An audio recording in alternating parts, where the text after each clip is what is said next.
देखिए हर खबर यहीं पर, सब्सक्राइब कीजिए TV9 भारतवर्ष। एक तरफ राजधानी दिल्ली कोरोना से लड़ रही है तो वहीं दूसरी तरफ इस पर राजनीति खूब हो रही है। बीजेपी की तरफ से ये आरोप लगाया गया है कि दिल्ली सरकार कोरोना को रोकने में नाकाम हो रही है। हमारे साथ राघव चड्ढा है, राष्ट्रीय प्रवक्ता आम आदमी पार्टी के। मीनाक्षी लेखी प्रेस कॉन्फ्रेंस करती हैं, कहती हैं कि जो मोहल्ला क्लिनिक का जो मॉडल था वो फ्लॉप हुआ है, एक बड़ा फ्रॉड है। देखिए, इस महामारी के दौर में भी भारतीय जनता पार्टी जिस गंदी राजनीति को अपना रही है वो वास्तव में भारतीय जनता पार्टी की मानसिकता को दर्शाता है। दिल्ली की जनता इनकी इसी गंदी राजनीति से बेहद परेशान है और मैं ये कहना चाहूँगा कि ये समय है सबको मिलकर काम करने का। आप देख रहे हैं जब से ये महामारी आई है, मुख्यमंत्री जी केंद्र की सरकार के साथ मिलकर, उपराज्यपाल के साथ मिलकर, दिल्ली पुलिस के साथ मिलकर कैसे एक फ्रंटलाइन वॉरियर की तरह दिल्ली की जनता के अच्छे स्वास्थ्य के लिए लड़ाई लड़ रहे हैं। और अरविंद केजरीवाल जी की अगुवाई में दिल्ली इस समय देश के सबसे बेहतर राज्यों में आता है, क्योंकि यहाँ पर डेथ रेट सबसे कम है। जहाँ गुजरात में 6.5% है, जहाँ मध्य प्रदेश में 5% है, महाराष्ट्र में 5% है, बंगाल में 5% है, वहाँ दिल्ली में डेथ रेट मात्र 2.5% है। और मैं एक ही चीज़ पूछना चाहूँगा, क्योंकि ये लोग राजनीति कर रहे हैं, उनसे पूछना चाहूँगा, आप लोग 7 सांसद हो दिल्ली के, पिछले 70 दिन के लॉकडाउन में कहाँ थे? किसी को आपने देखा सड़क पे काम करते हुए? निगम में आप हैं, सारे एमसीडी पार्षद आपके हैं, कहीं दिखे आपको इनके? मीनाक्षी ये भी कह रही है कि जो 7 सांसद थे उनके साथ वीडियो कॉन्फ्रेंसिंग सीएम ने की, उन्होंने कहा कि हमको उन स्कूलों की लिस्ट दे दी जहां पर आप खाना खिला रहे हैं, आपने लिस्ट उनको नहीं दिया अभी तक। मतलब इतनी बेवकूफ़ों वाली बात भारतीय जनता पार्टी कर सकती है, ये तो मैं मान भी नहीं सकता। मतलब उनको अपने क्षेत्र में ये स्कूल ही नहीं पता जहाँ पे खाना बट रहा है। उनके लोकसभा क्षेत्र में कम से कम नहीं तो कम से कम 300 से अधिक स्कूलों में खाना बटा और उनको नहीं पता, वो 300 स्कूल नजर नहीं आए। यदि उनका ये मत है और ये वास्तव में उन्होंने कहा है तो मैं दिल्ली वाला होने के नाते उनसे इस्तीफे की मांग करता हूँ। उनको इमीडिएटली रिजाइन कर देना चाहिए अगर उन्हें यही नहीं पता कि उनके क्षेत्र में कौन से स्कूलों में खाना बट रहा है। और एक चीज़ कहना चाहूँगा, जहाँ पे दिल्ली सरकार के हॉस्पिटल लगे हैं लोगों की जानें बचाने, एमसीडी के भी बहुत हॉस्पिटल हैं दिल्ली में। आपने एक भी एमसीडी के हॉस्पिटल का नाम सुना जो कहे कि हम इस बीमारी का इलाज करेंगे? कोविड-19 का इलाज ही नहीं कर रही एमसीडी।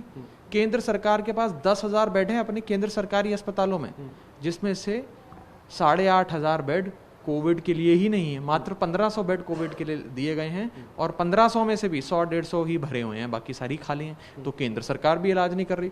सारा इलाज, सारी लड़ाई अकेले दिल्ली सरकार लड़ रही है। ये वास्तविकता है, आंकड़े बोलते हैं, मेरे को बोलने। सीएम लगातार कह रहे थे कि टेस्टिंग को बढ़ाया जाए। अब ये हुआ कि जो एसिम्प्टोमेटिक मरीज हैं अब कह रहे हैं कि आप उनको घर में आइसोलेट करिए। टेस्टिंग कम हो गई, ऐसे में आपने 8 लैब हैं उनको बंद कर दिया, उनके खिलाफ एक्शन ले दिया। गंगाराम के खिलाफ आपने एक्शन ले दिया। दिल्ली में कोई व्यक्ति या कोई संस्था अगर जनता के हित से हटके मुनाफे के हित में काम करेगी, लाखों रुपए जनता से वसूलेगी और इस महामारी में लोगों को लूटने का काम करेगी, उसके खिलाफ कार्रवाई करना हमारा धर्म है और केजरीवाल जी वो कार्रवाई करने में पीछे नहीं हटेंगे। एक चीज़। दूसरी चीज़, जहाँ तक जांच का विषय है, सबसे ज़्यादा जांच किसी राज्य में भारत देश में हो रही है तो दिल्ली में हो रही है। 12,000 प्रति मिलियन जांच, प्रति मिलियन आबादी पे 12,500 लोगों की जांच करने की औसत एक मानक दिल्ली ने स्थापित करा है। जहाँ राष्ट्रीय एवरेज 2,500 प्रति मिलियन है, वहाँ दिल्ली में 12,500 प्रति मिलियन है। जो भी व्यक्ति इस प्रकार की अनर्गल बातें कर रहा है बिना अपना होमवर्क करे, उसे मैं कहूँगा पहले घर बैठे हो आप, इतने 70 दिन से अपने एयर कंडीशन कमरों से तो निकले नहीं हो। उन्हीं एयर कंडीशन कमरों में बैठकर थोड़ा होमवर्क करो, थोड़ी पढ़ाई करो, समझो कि कौन सा राज्य कितनी टेस्ट कर रहा है। एक बात और निकल के आ रही थी कि हम बोल रहे थे कि डॉक्टर्स हैं, मेडिकल स्टाफ है, वो मंदिर बंद हो गए हैं, हमारे जो अस्पताल हैं वो मंदिर का रूप ले चुके हैं, डॉक्टर भगवान है। अब कह रहे हैं कि अरविंद जी ने जैसी भाषा इस्तेमाल की बीजेपी आरोप लगा रही है तो आप उससे उनका मोरल डाउन कर रहे हैं। कौन मोरल डाउन कर रहा है? अरविंद जैसी भाषा का इस्तेमाल कर रहे हैं, कह रहे हैं कि हम डॉक्टरों को चेतावनी दे रहे हैं, गंगाराम के खिलाफ आपने एफआईआर करा दी, तो ऐसे समय में था कि अब टेस्टिंग ज्यादा बढ़ाई जाए। उन्होंने ये कहा कि हम डॉक्टरों को चेतावनी दे रहे हैं। आपने उनकी प्रेस कॉन्फ्रेंस देखी? आपने देखी? दिल्ली मेडिकल एसोसिएशन है, उन्होंने भी आरोप लगाया कि हम उनका मोरल डाउन कर रहे हैं। बीजेपी ये कह रही है कि अब मोहल्ला क्लिनिक आपको टेस्टिंग बढ़ानी है, अब ऐसे समय में आके।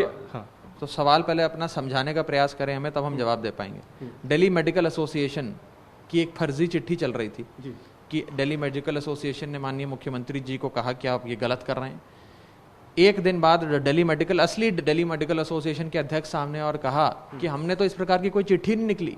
भारतीय जनता पार्टी का आईटी सेल इस प्रकार की झूठी चिट्ठियां भी चला रहा है कि दिल्ली मेडिकल एसोसिएशन मुख्यमंत्री पर कुछ कह रही है, कोई टिप्पणी कर रही है, जब तक डीएमए ने कुछ कहा ही नहीं।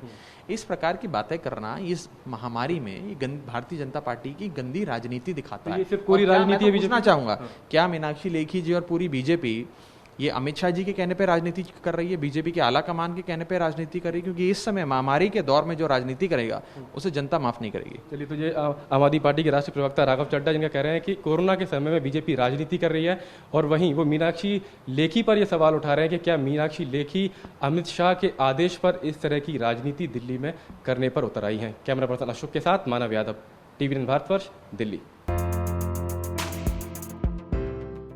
परवाह देश की, सोमवार से शुक्रवार रात 10 बजे टीवी9 भारतवर्ष पर।